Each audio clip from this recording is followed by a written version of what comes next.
Now, if you paid attention to the title of this video, you would see that I'm going to list my top 15 favorite Royal Rumble match moments. Unfortunately, this one's going to be kind of a rush job. I'm not going to do my typical editing on Windows Live Movie Maker. I'm just kind of read the list and throw them all out there for you to enjoy because I'm kind of in a rush, kind of bogged down with a lot of video work going on. I just got done editing together my top 30 favorite WrestleMania matches part 2. So it's a 5-part series, and I've already got 2 of the parts in the can.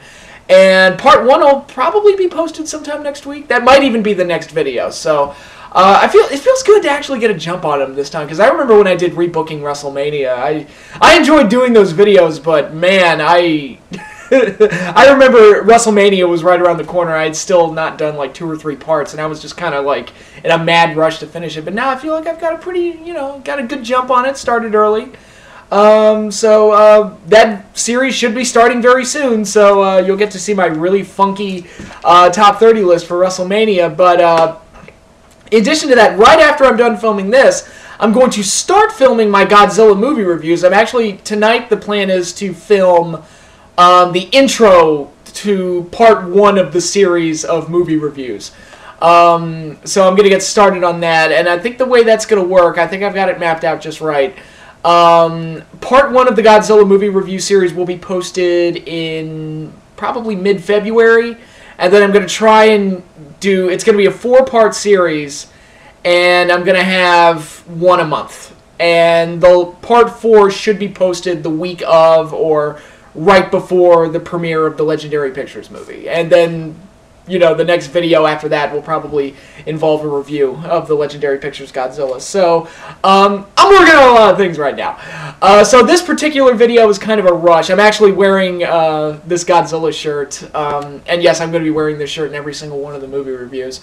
In preparation to film the first part. So, yeah, I'm working on a lot right now. But, I did want to get this out there, just throw something out there Royal Rumble related, and not necessarily having to do with this year's show, but, referencing the history of the Royal Rumble and everything. But before I get into that, I got to talk about some stuff that happened on Raw. I didn't get to it in my last video because, dirty little secret, my reaction to the WWE Network, I actually made a mistake, and I filmed it before Raw. So by the time that video got posted, Raw had already happened, and my WWE Network video doesn't comment on any of it. So, yeah, that's how I do things. But, yeah, I did want to talk a few things about Raw. Number 1, Ultimate Warrior going into the Hall of Fame. That's interesting. Like, what? I guess if Vince thinks he can make money off of you, he'll throw anything under the bridge, I guess. I don't know. You would have thought after watching the Self-Destruction of the Ultimate Warrior DVD that Warrior would never be back in the company. Both from Warrior's reaction to the DVD and the things that Vince said on the DVD. You just like, well, this is a business relationship that can never be repaired. But, nope, Warrior's in the Hall of Fame. And I want to know who the hell's going to induct him, because I'm under the impression that nobody in the wrestling business likes him. So I don't know who the fuck is going to induct him. My guess would have been Savage, except Savage is no longer with us. So I have no idea who the hell is going to induct the Ultimate Warrior, but it'll be fun. His speech should be hilarious. If he goes into an anti-gay rant, it'll be the best thing ever. It'll be, it'll just be fucking hilarious. Not that I'm anti-gay. It would just be hilarious to watch Ultimate Warrior just go into a psychotic rant that nobody understands. So we shall see how that goes. Now, does he deserve to be in the Hall of Fame? By my standards, I would say no, but my standards are extremely high. Like, there's a lot of guys I wouldn't put in the, put into any kind of pro wrestling Hall of Fame. To me, Warrior's a guy that could have been a Hall of Fame caliber character, but was ultimately cut short for various personal and professional reasons, and didn't reach the level that he should have as far as being, like, one of the all-time greats. As a character, I mean, nobody ever thought of him as a great worker, but as a character, he was one of a kind, and he did get over big time, but he didn't last that long and didn't really have that great of a run. So to me, it's like, Hall of Fame, I don't know. I mean, it's, it's the Hall of Fame, not the Hall of Flash in the Pans, But, the WWE standards for the Hall of Fame are much lower than mine. Hence the fact, you know, Tony Atlas is in there, Coco Beware is in there, Donald Trump is in there, you know, Pete Rose is in there. I mean, I know it's the celebrity wing, but come on, give me a break. So their standards are a lot more lax than my own. So by their standards, sure, put Ultimate Warrior in the Hall of Fame. That's fine. And people love him. People love the Ultimate Warrior. Fans remember him fondly. That's kind of why I thought the DVD was a bad idea.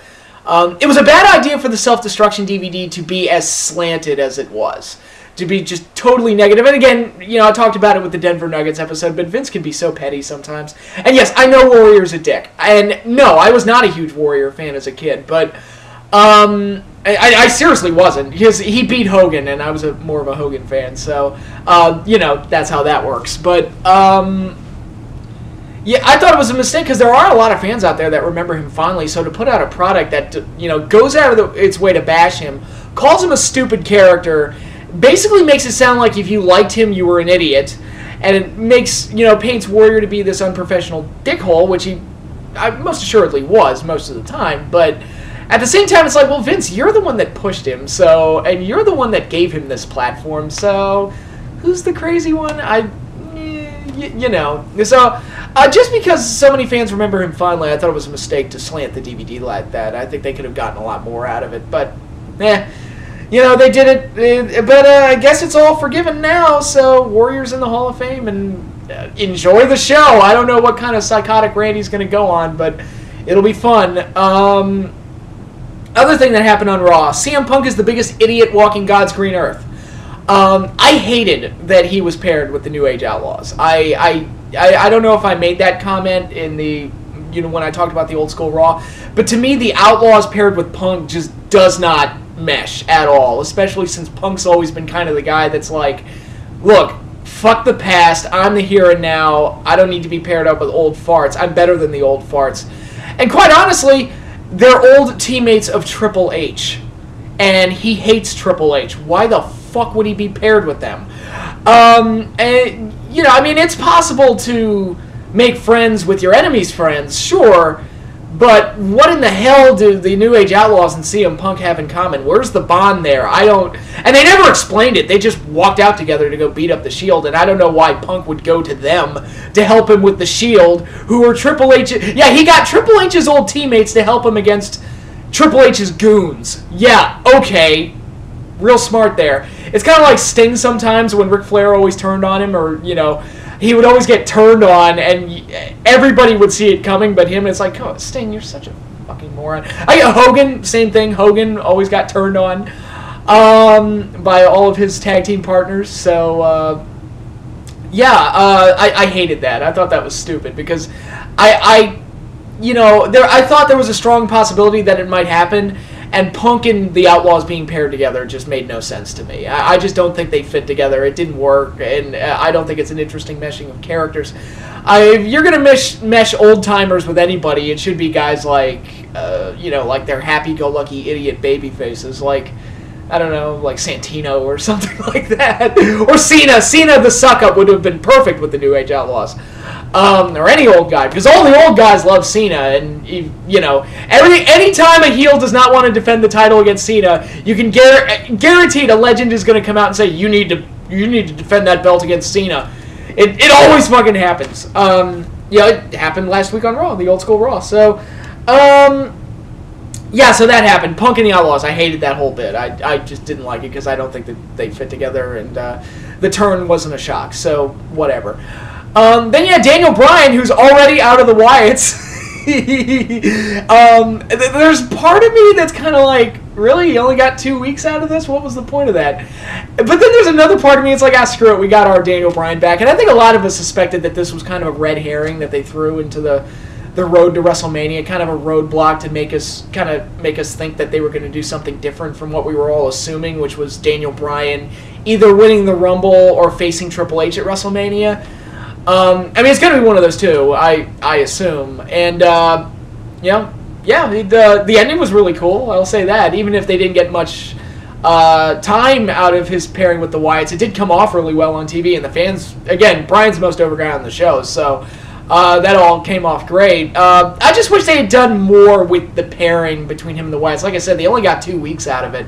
I had the idea, again, a cool way to use Jake Roberts would have had him have Jake Roberts kind of like interact with the Wyatts and try and get inside Bryan's head and ask him, it's like, what are you thinking, man? Why do you like taking orders? I mean, I understand you want to be a monster, but do you want to be the monster that's, you know, leading the charge, or do you want to be the monster that's getting chained and whipped or whatever, or have torches thrown in his face or whatever? I don't know, whatever creepy promo Jake could come up with. I think that would have been a cool way to really use Jake Roberts and maybe plant the seed of Bryan, you know, say he's like, fuck the Wyatts, I don't need them, or, you know, whatever. I did think it was really cool that they gave the tag team match the main event. Steel cage match. I thought that was really cool. It's like, because normally that Raw main event spot is reserved for world title contenders and main eventers. And yeah, Bryan's a main eventer, but it was nice. It's like, no, we got this tag team feud here. We got over characters involved with it. Let's let them close. You don't need to have Cena or Punk or, you know, Triple H or a bunch of these other guys, or Orton always in the main event. Although Bryan's been in a shit ton of Raw main events over the last year, but still, it was refreshing. It was something different. It wasn't the typical thing, so that was really cool. So yeah, the whole Bryan Wyatts thing feels rushed, and they probably didn't get as much out of it as they could have. But the segment did come off pretty cool, so I won't fault it too much. So yeah, my top 15 Royal Rumble match moments. And yes, I'm pulling all of these moments, all 15, and yes, I wrote them all down because, like I said, not going to edit anything together or splice or, you know, all that fancy stuff. Just going to read the list and go with it. My top 15, like I said, these are all coming from Royal Rumble matches, and I did not rank them. They're listed chronologically, so keep that in mind as I'm going over the list. All right, number 1. The Mega Powers almost explode in 1989. This was the first major sense of tension between Hogan and Savage, where Hogan eliminated Savage from the Rumble, and then Hogan and Savage almost blew up with Miss Elizabeth standing in between them and everything. And they'd been small hints of Savage being jealous of Hogan's popularity or upset towards Hogan. Like if you look at his face at the end of Survivor Series 88. There were hints of it, but they didn't really blow up with it or even comment on it until the Royal Rumble. And when they did, it was pretty cool. And the Royal Rumble match has actually, over the years, been a valuable tool for building matches for WrestleMania. And they used it to build their WrestleMania 5 main event where the Mega Powers did explode. Unfortunately, it kind of felt like once Hogan and Savage were out of this match, it was over. It was because Big John Studd won it, and it was like, what the hell? Who made that call? But that moment was pretty cool, and it did set up bigger things down the road. Another example of that would be Royal Rumble 1990, one of my personal favorites. If I were going to rank these, this would probably be in the top 3. Hulk Hogan's showdown with the Ultimate Warrior. I already mentioned the Ultimate Warrior earlier in this video, so here we go again. Again, at the time, there was really nobody else in the company that was a believable match for Hogan, quite the way Warrior was. And again, the idea of a top face versus top face match was inconceivable at the time. So this was fresh, exciting, and when the Royal Rumble match came down to those two, and it was only for 2 minutes because they obviously didn't finish the Rumble. Hogan ultimately won it, last eliminating Perfect, but this was we still had a ways to go before we got to the ending. But Hogan and Warrior were alone, and the crowd went apeshit. It was like time stood still. It was like, oh my God, it's actually happening. Hogan and the Warrior. What the fuck is going to happen? And they didn't do much. All they did really was kind of no-sell some shoves and, hit each other with a double clothesline, and that was pretty much it. But just that small preview of it really got fans excited for seeing that match, and really brilliant way to set up what was a really big WrestleMania main event at WrestleMania 6. So, good job there. Jumping ahead to 1992. This is one of the more celebrated Royal Rumbles for obvious reasons. It's probably Ric Flair's best performance in any of his WWE runs. Certainly his first one. But what I'm going to give major credit here to is, well, Flair's performance was impressive. I was equally, if not more, impressed by Bobby Heenan's commentary. This was probably Heenan's best job at the booth. He was hilarious. He was passionate. He was so hardcore rooting for Flair to win that you could just feel him getting exhausted and anxious and frustrated throughout the entire thing. It was just amazing. And he was hilarious, too. There was one part where Flair was the only guy left in the ring, and of course the match, I don't even think the match was half over yet. But Flair had like eliminated the last guy that was in there with him, and it was just him. And then Bobby Heenan was like, "He won! He won! Flair's the winner!" And Monsoon's like, "No, we got more to go, you idiot," or whatever. And there were so many hilarious reactions from Heenan in this, but he was also excited and driven and really invested in what was going on. And it was just, watching that match was like going on a roller coaster ride with Bobby Heenan the whole time, because he did such a fantastic job at the booth that I really have to give special notice to it. Okay, jumping ahead to 1994. The next 3 moments are actually going to be from 1994. So as you can tell, I really do like this one. Diesel's dominance. This was the first time that a Royal Rumble had ever really done anything with a big guy where they had him just come in and clean house and eliminate people left and right.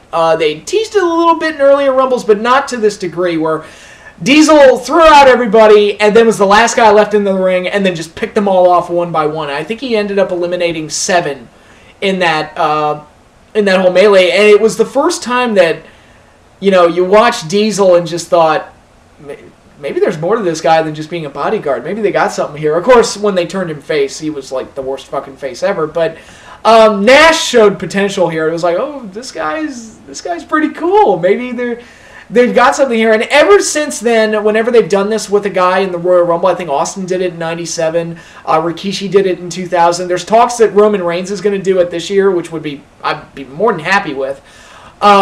They just kind of label it as the Diesel thing. They just call it the Diesel thing, where the big guy comes in, throws everybody out, and just starts picking them off one by one.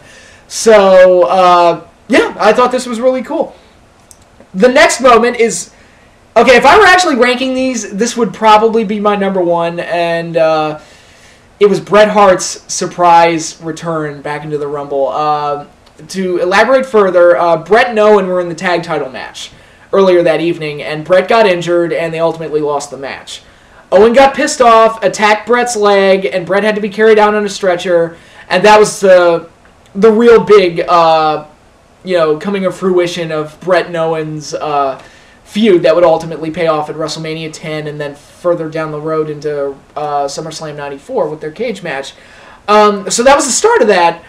But Bret was injured, and he was supposed to be in the Royal Rumble later that night, because, a lot of times guys pulled double duty. And there was thought that because he was injured that Bret wasn't going to come out. And then one number late in the game, I think it was 25, nobody came out. And everybody just assumed, it was like, oh, that must have been Bret. That must have been Bret. He didn't make it out. And Vince McMahon on commentary sounded so sad. And Ted DiBiase was on commentary, and he started laughing and with that great laugh of his. And it was... I totally bought it. I totally bought into it. It's like, oh, well, Bret didn't make it, and he's going to have his match with Owen at WrestleMania, and that's what they're going to do. And then, like, 2 numbers later, buzzer sounds, and Bret Hart limps out there, and the crowd went insane. Vince McMahon on commentary went insane, and I marked out like a little bitch. And this was before the Royal Rumbles incorporated the theme music into every single entrance.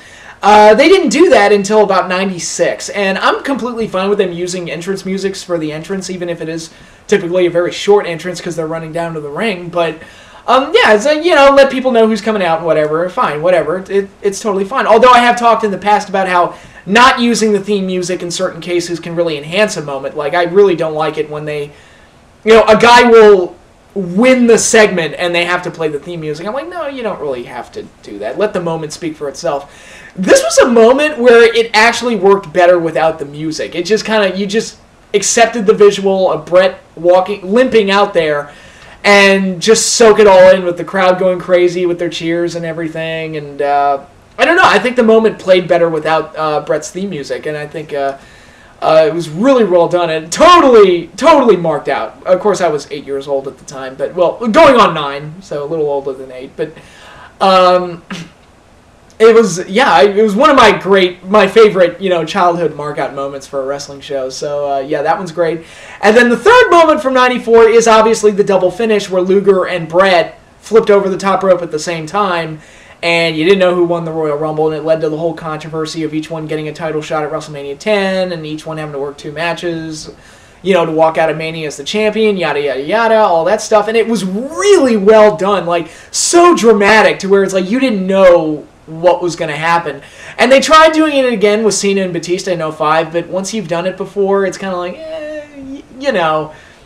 you can't duplicate it. And I felt like Luger and Brett, they've tried to do it a few times. I remember there was a Battle Royal on Raw. It was Edge and I think Benoit. I want to say Benoit. I'm not sure, where they both fell out at the same time, and it was rendered a draw. And Hogan and Triple H had one where they had to, it was on SmackDown, and they had to retape it like 3 times because they couldn't get their feet to match on the way down. But, every time they tried to recreate that, it's never quite worked as well as it did in this one. Because Howard Finkel and the referees were fighting with each other, and Howard Finkel seemed legitimately confused. So it really did feel like something that was like, oh my god, we got a major controversy on our hands. And it came off really well. So, yep, really high on that one. Moving on to 1995. Again, playing off the ending here. Shawn Michaels and British Bulldog started number 1 and 2. Worked all the way through, and granted, there were 1-minute intervals in this one, so the Rumble match wasn't that long. But Shawn and Bulldog finished the Rumble, which was really cool. I thought that both guys went wire to wire. And then you had that great visual with Shawn Michaels getting thrown out, and he's skinning the cat, and he's like tippy-toeing on the ring apron. It's like only 1 foot hit, and blah, blah, blah, and he goes in there and eliminates Bulldog, and that's all she wrote. And Shawn's the first guy to start at number 1, go all the way and win it. And yeah, that was just again a really well crafted moment, and a great way for Shawn Michaels to win the Royal Rumble, because it played into his athleticism and his resilience and his conditioning. But it also played into like his weasel kind of chicken shit heel side too, and that's, Shawn was always best as a heel anyway. But yeah, that was really cool, really well done. And then the next year we had Vader making his WWE debut in 1996, and I really love that because ultimately Vader didn't amount to much in the WWE, but in his first night there, first couple of nights, because he beat up Gorilla Monsoon the next night, but his first night there in the Royal Rumble, it felt like, oh my god, they got this, they got it right with Vader, because Vader was my favorite guy in WCW for from the time I discovered WCW until he ultimately jumped ship to the WWF. And I just loved him. I was like, oh my god, this big fucking killer that just destroys people. He's just, oh my god, he's so cool. And he goes out there in the Royal Rumble, eliminates guys left and right. Then when Shawn eliminates him, he goes apeshit, beats the crap out of Shawn, throws him out of the ring, which for some reason didn't count. There's no consistency there, because they said that Vader throwing Shawn out didn't count because Vader was eliminated. It's like, well, yeah, but Giant Gonzalez threw Undertaker out in 93, and Gonzalez wasn't even a participant in the Rumble, so why did that count? So, I don't know. And Savage jumped over the top rope in 92, and it didn't count, but Kane steps over the top rope on purpose to escape in 99, and that does count. So they keep going back and forth on that, and that's really weird. But yeah, but in any case, Vader came down, destroyed so many people left and right. He eliminated the SWAT team, for those of you who remember their one-night stint in the WWE. I swear to God, I never saw them again. It was 2 fat guys with face paint. I have no idea who they were. And I only remember them because they were only there the one night, and Vader beat the shit out of them. So, yeah, Vader was just killing bitches left and right, and then when he was eliminated, he went even crazier, and I was like, oh my god, Vader's going to be awesome. Vader is going to be so awesome. And he didn't quite pan out the way I hoped he would. But for that one night, Vader was awesome. And then we got, jumping ahead to 1998, the Three Faces of Foley make an appearance. Cactus Jack came out at the very start of the Rumble, had his little hardcore brawl with his buddy, Terry Funk, or I'm sorry, Chainsaw Charlie. And then he came out as Mankind about midway through, and then he came out as Dude Love at the end. It was part of the Final Four, and I don't know, as a Mick Foley fan, I just thought it was really cool that they played up the whole Three Faces of Foley angle for a Royal Rumble, and had all 3 of them come out at various parts of the Rumble. I thought that was just, it made for a cool talking point if nothing else, even if it is, technically it's the smallest Royal Rumble since the move to 30. Obviously 88 is the smallest with 20, but with Foley making 3 appearances, that shortened it down to, making it the shortest. So, but even with that, I thought seeing all 3 faces of Foley come out in the Royal Rumble at different times, which begs the question, what would have happened if Cactus Jack had lasted all the way to Mankind's number? And what would have happened if Mankind lasted all the way to Dude Love's number? I don't know. And how did that even get allowed, that one guy could draw 3 numbers? And what would he have done? How fast did he have to change his outfits in between eliminations? Did he deliberately plan it that way? I don't know. There's so many questions there, but it didn't matter because it was so much fun, so I like that.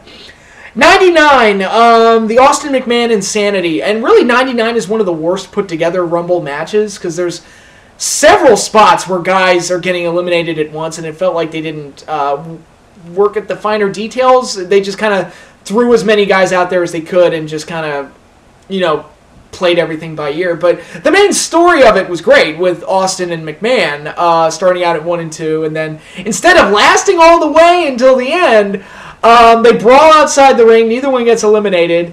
And Vince has that thing where he makes Austin follow him to the bathroom. And then the corporation jumps Austin. And he gets taken out in an ambulance. And then Vince comes back out and does commentary for the rest of the Rumble while still a legal participant.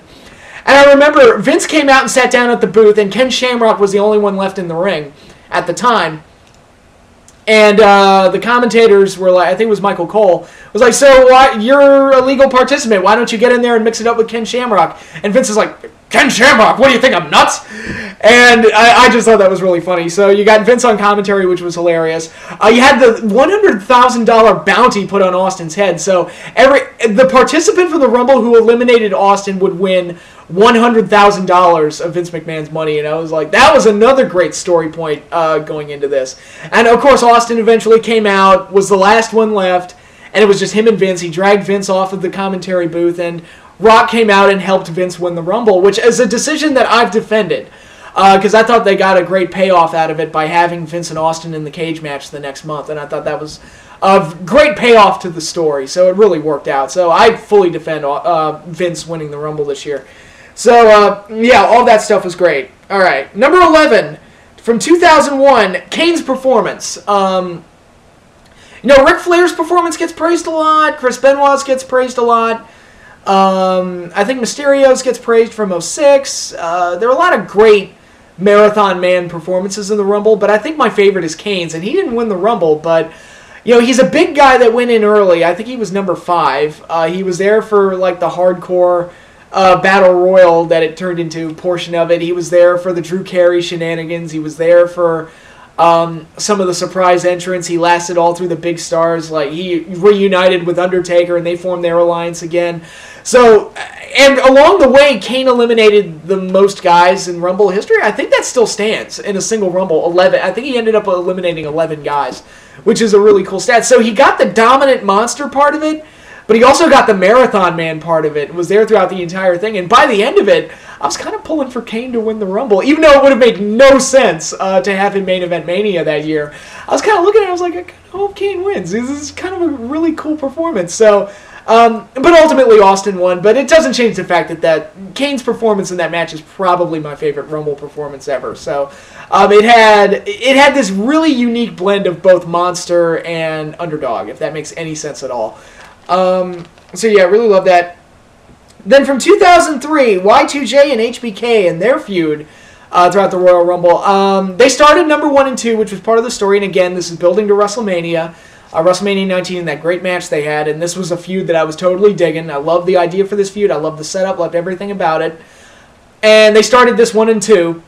And I was absolutely shocked that Shawn Michaels was the first one eliminated. Thanks to interference from Christian, of course. But Jericho got rid of Shawn, and I was like, oh my god, Shawn was the first one eliminated? And that's a case of, a legend allowing himself to, quote-unquote, look weak for the benefit of the story. It made it more interesting. It made Jericho more of an asshole. It was shocking. It was way more interesting that it actually turned out to be more interesting that Shawn was eliminated first and put more heat on Jericho. And then it led to Shawn coming out later in the Rumble and costing Jericho the Rumble and adding more, fuel to the fire for their feud. So I thought this was great and I loved it. I mean, we all knew Lesnar was going to win this Rumble, so there was no drama there. I mean, Lesnar winning in 03 might be the most obvious Rumble win ever. It's either that one or Cena's from 2013. I'm not sure which, but it was. Of course, Triple H in 02 was another one that was painfully obvious who was going to win. But that aside, I knew Jericho wasn't going to win, but even so, the stuff they did with Shawn was really good. And again, it set up a really great match for WrestleMania, so no complaining here. Okay, number 13, Mick Foley and Randy Orton from 2004. Mick Foley made his return to, again, as a surprise entrant in the Royal Rumble. They had done the thing where Orton spat in Foley's face and Foley refused to fight him and walked off, and people said that Foley was a coward and everything. And, Orton, as a, part of his bragging, bought Foley a ticket to sit front row at the Royal Rumble to watch him win it. And Orton came out number 1 that year. And Foley, Foley's seat in the front row was empty. And it kind of made you think. Of course, it immediately put the idea in my head. It's like, Foley's going to come out. Foley's going to come out. And sure enough, Mick Foley was a surprise entrant in the Royal Rumble. And, oh my God, it was so cool. It was just a great feud and a great moment where Foley was not motivated at all to win the Royal Rumble because he did the cactus clothesline over the top rope that eliminated both of them. But just to get at Randy Orton. And when Foley came out, that was just so cool. I thought that was really, really cool. And again, put more heat on a great WrestleMania rivalry that carried past WrestleMania into that awesome hardcore match they had at Backlash. So, again, the whole Orton Foley feud was amazing, and it was moments like this that made it work. So, that's another one of my favorites. We got another Royal Rumble ending coming here, number 14, The Undertaker and Shawn Michaels close out in 2007. I remember making a comment at the time that the last 15 minutes of this Royal Rumble was a match of the year candidate all on its own. It was Undertaker and Shawn Michaels just going out there and doing what they do. They just go out there and just be awesome and have great drama and really close out the Royal Rumble with class. And, of course, Undertaker won. Went on to win the world title at WrestleMania 23 against Batista. But, watching those two legends clash in this basically one-on-one battle royal was really amazing work by both guys and was very dramatic and really gave a nice, star-studded stamp to the ending of a Royal Rumble. And it really felt like whoever won that truly deserved to go to WrestleMania. So, that was a really good one. And, of course, I should point out Undertaker was number 30 that year, the first time that number 30 ever won the Rumble. Very good. And finally, we have Kofi Kingston's handstand from 2012. Nothing special about it. It was just a really cool show of athleticism. There's no great story point or a dramatic point to it. It was just a really cool show of athleticism and a great visual in the Royal Rumble, and it kind of shows. And just to sum up my whole list, the Royal Rumble has 30 guys, sometimes more, obviously, with all the run-ins in 2000 and having 40 official entrants in 2011. There's so many guys in there, and so many stories, and so many character clashes, and so many feuds, and so many components, and so many ways you can get around the rules of how you get eliminated, that it creates a lot of great visuals, creates a lot of great moments, and adds to a lot of great feuds. So it's no surprise that the Royal Rumble has had this enduring legacy as one of the major high points of WWE programming for almost as long as I can remember. So, that's my list, and I've got more for you coming up in the next few weeks, so stay tuned.